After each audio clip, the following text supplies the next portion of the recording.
Good evening, everyone. We are architects Rahul and Priya. We're a practice based out of Cochin. We're called Workers of Art, like they said.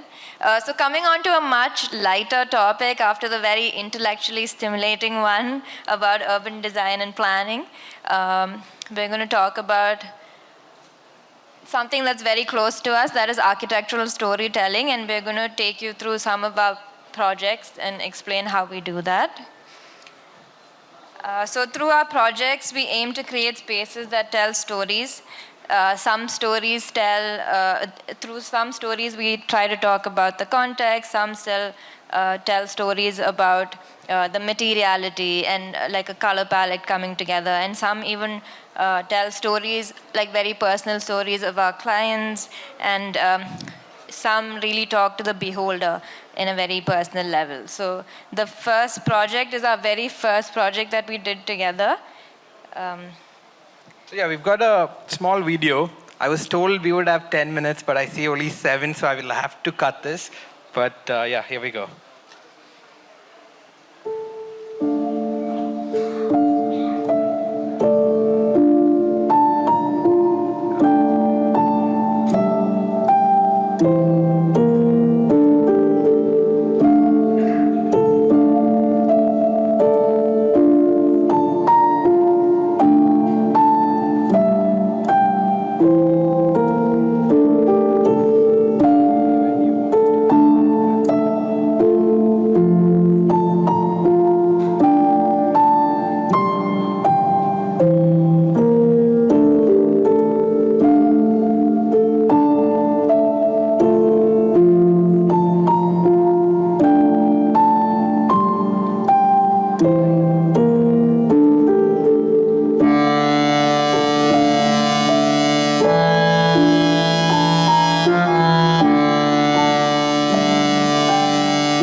So we're just cutting the video midway because it's a longer video, and this was a project designed for a young family with 3 small children. So in this first project, we wanted to say that story through, it's a very abstract sort of a video where the actor or the model is taking you through the space like how a child would take you through the spaces. So this is actually the next project we're going to talk about, and it is our own studio. We call it the second home. So this is in Cochin, Kerala, and this was something where the whole studio has evolved as a thought of what we wanted our practice to be. So it's something that's been evolving gradually, but it has a lot of elements of what we believed in, which was openness, collaborativeness. We don't need ACs, we've got cross ventilation, all these small things that you actually talk about, we've actually put it in practice, and it seems to be working quite well. So this project is again, we work out of this space every day. So this is a story of how a young practice would use a space and how it's still evolving. And even the green that we've put here is all taken from homes, and we've grown it over the time. And some are, some indoor plants don't survive really well, so we've experimented with them and added those supplementary grow lights. So it's a constant journey of figuring out what thrives and what needs more light. So it's something that we even ask the team, whoever sits in front of the plant, to actually look at it. So every time we suggest something to a client or for a project, we've already gone through it. We understand what it requires for it to grow, to sustain. And maintain them.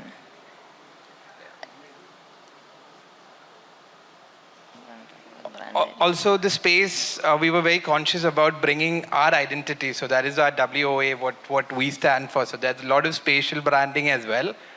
A lot of the furniture that you see are pieces from various projects. So we bring the prototype pieces, use it for a couple of months. So it keeps rotating. So the office is never the same. Also, the space being we got this space right after COVID. So this was a tile storage facility, and a lot of the tiles were broken. So the reason why we brought in this brand identity is also to sort of like patch up those while we are adapting to the space. So the next project was designed for a young couple who just got married, and this was going to be their first home. So this is Gardens in the Sky, where this was a home where this young couple could fall in love and create memories together. So what better space than a garden to fall in love?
So we call it the Fortress of Green because the entire balcony across the 22 meters is filled with, as you can see, gardens.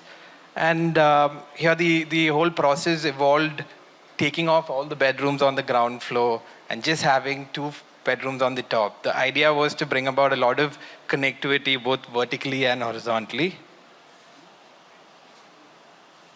Unlike most apartments, you enter into a garden and you stop there, you pause there. There's a water body, there's fish, and then slowly you start moving into the living spaces.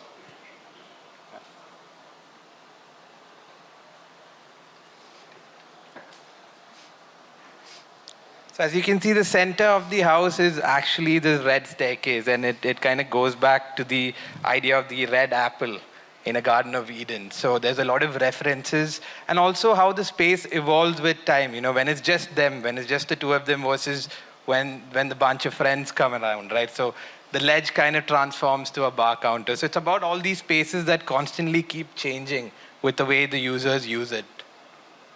So it's two people during the majority of the day, and then when they decide to have their friends over, it's like 50 people at the same time in the apartment. So how the spaces evolve and adapt to what their life is about.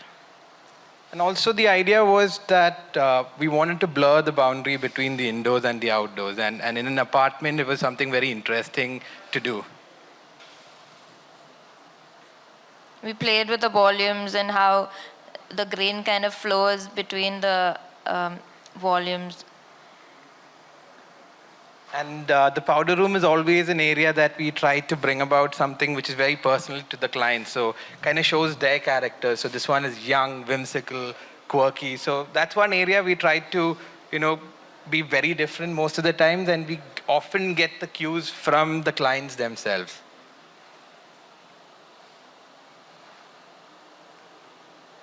So again, it kind of shows the connectivity between the entire apartment from the entry all the way back to the other end. And also the smaller things like there was a request for a poker table. And we said, maybe the shape of the dining table should be such that that can also happen. So sometimes it's about creating multi-use spaces and working with a lot of materials that we do have that tangible flexibility.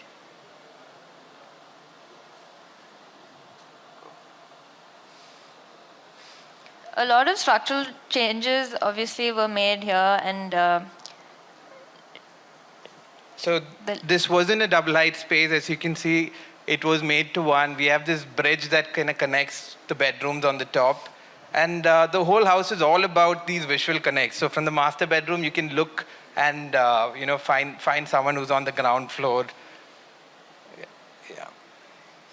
Just a schematic section of the entire space. Yeah.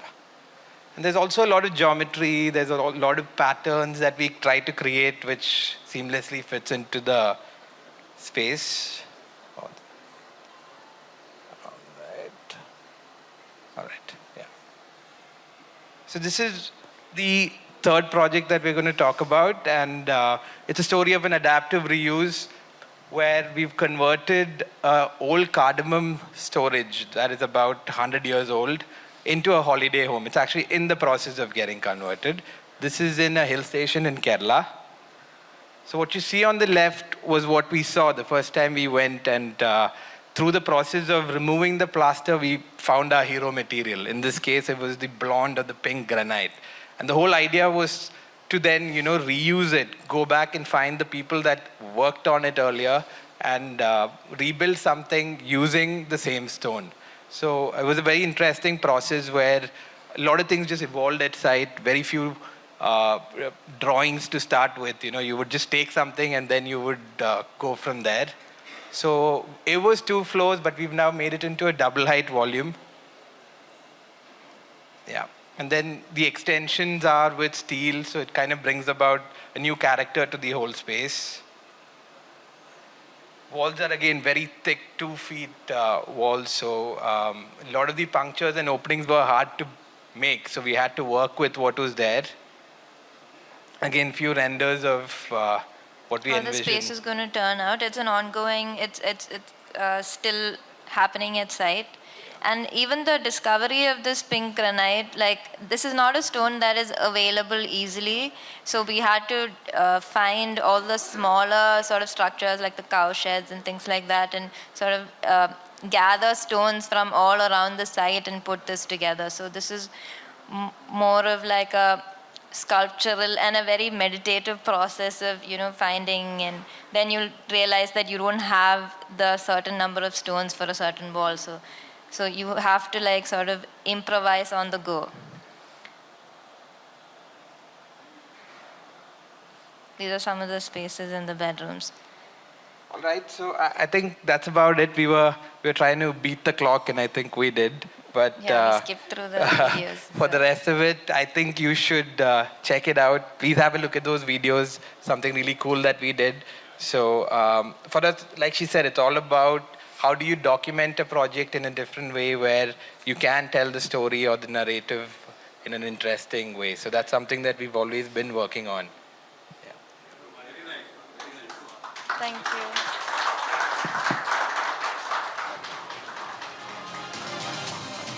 The mic.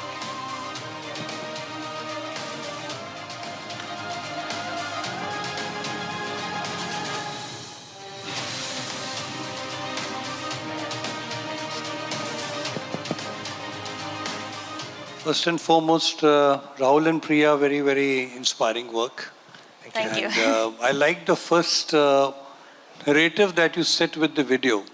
You'll be surprised that we used something similar with Deepika Padukone being our brand ambassador for Jaguar Lighting. All right. And I mean, definitely her complete house has been done by us. So when we shot that video, she exactly took the same narrative. Oh, of a child Yeah. moving around. Yeah. Exactly, that the core intensity of a kid, bursting with energy Yeah. and wanting to showcase his or her house Yeah. as some achievement. And at every step she was switching on a Jaguar light, a different configuration. So I think it's all about the art of storytelling. Yeah.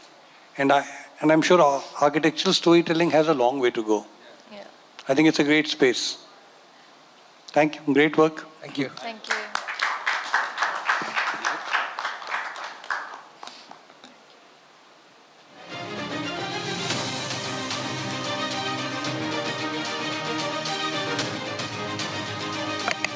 Well, thank you so much, workers of art. Absolutely fantastic work. Can we please give them a big, big, big round of applause?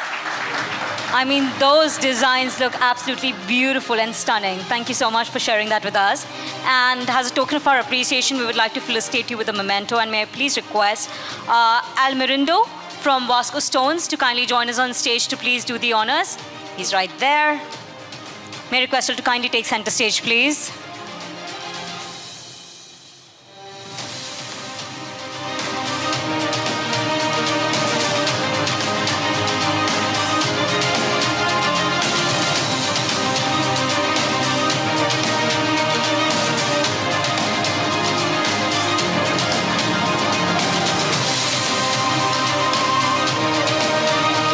Thank you so much once again, workers of art, for that wonderful presentation.